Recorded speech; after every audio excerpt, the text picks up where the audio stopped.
Hi everyone, and welcome back to my channel.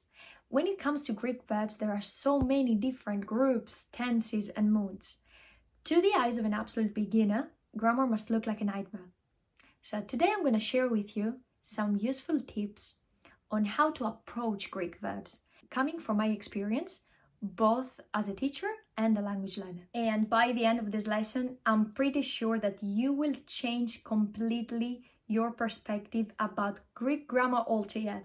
First, I have some great news for you.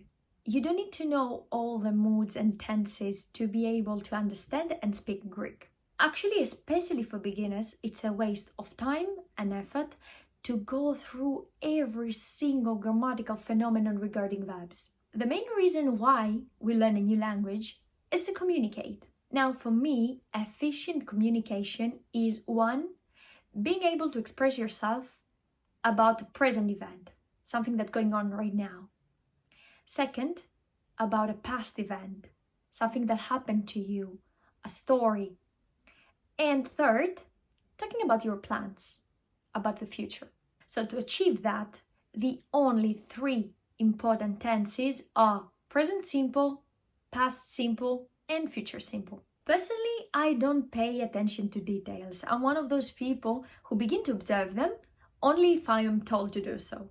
For example, a couple of months ago, I came across an amazing English teacher, Victoria from Fluent to Natural, who highlighted that in American English, the T is silent in the word internet. This was kind of mind-blowing for me and at the same time made me realize how important it is to have someone underline these facts about pronunciation and grammar.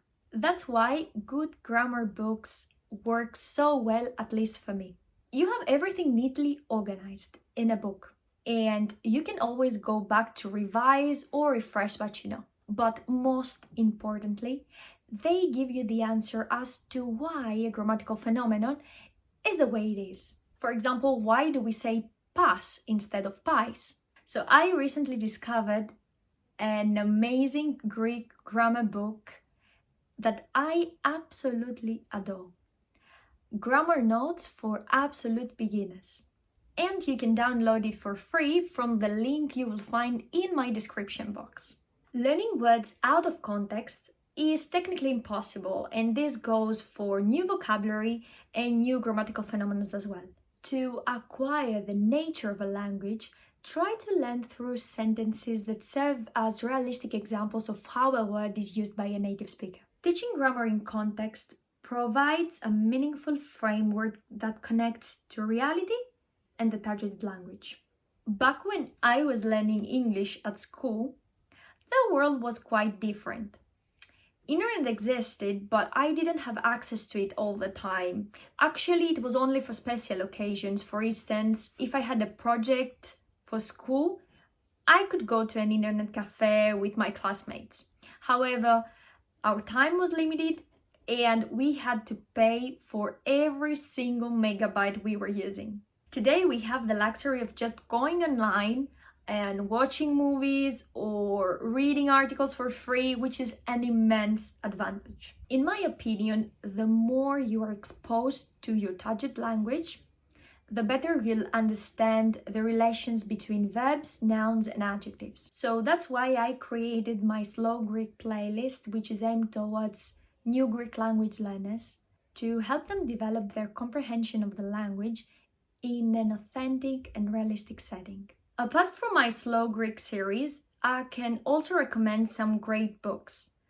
First, the Greek frequency dictionaries, where for every single word, there are always example sentences, which help the reader get a better grasp of the meaning and the uses of each word. For example, το ρήμα λάμπω, the verb to shine. Ο ήλιος λάμπει πολύ δυνατά σήμερα. The sun is really shining today. Plus, there is one book for each level, beginner, intermediate, and advanced. Another book that I find really useful and interesting, a workbook this time, is the 200 plus Greek Verbs grammar practice. So in this book there are plenty of grammar exercises and you will be able to put all the rules that you've learned into practice. Now, back when I was in middle school at the age of 12, we were taught ancient Greek as a compulsory course. It wasn't optional, so we had to find a way to cope with a ton of new grammar rules, tables, and a super complicated, trust me, super complicated stress system. During this time, I've learned some very useful tips about grammar that I'm gonna share with you today. First of all, you should pick your favorite verb.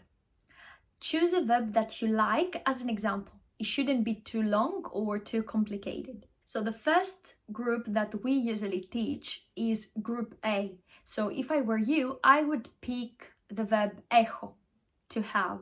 By mastering the endings of one single verb, you will be able to deal with pretty much all the verbs that belong to group A because they follow the same pattern. When you feel confident with group A, you can move on to group B.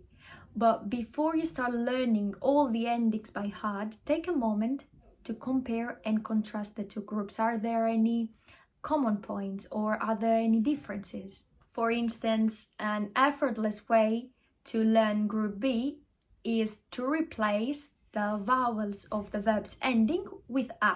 Now let's have a look at an example. The verb έχω belongs to group A. Έχ is the stem and o is the ending. Now, on the other hand, αγαπώ belongs to group B. Αγάπ is the stem and o is the ending. They basically have the same ending. Now you might wonder, how did I understand that έχω belongs to group A and αγαπώ belongs to group B? That's easy to explain. So it's all because of the accent. Group A verbs have the accent on top of the stem, and group B verbs, the accent is on top of the ending. If you know how to conjugate the verb έχω, you probably know that the second person of singular is έχεις. Now, following my advice and replacing the vowels of the verb's ending with a, you know how to create even the second person of the verb αγαπώ. And it's of course αγαπάς. Don't waste your time learning verbs that you will never use in your daily life. For example, if you are not a doctor, there is no reason for you to learn the verb εξετάζω, to examine. Stick to verbs that describe activities you are doing on a daily basis, like cooking, exercises, or even verbs that are related to your studies or job. So that's all for today. That was the video. I hope you enjoyed it and I hope that you find it useful. If so, please feel free to share it with other people, other Greek language learners, and don't forget to like and subscribe to my channel. Thank you so much for watching and I'll see you in my next video. Bye for now.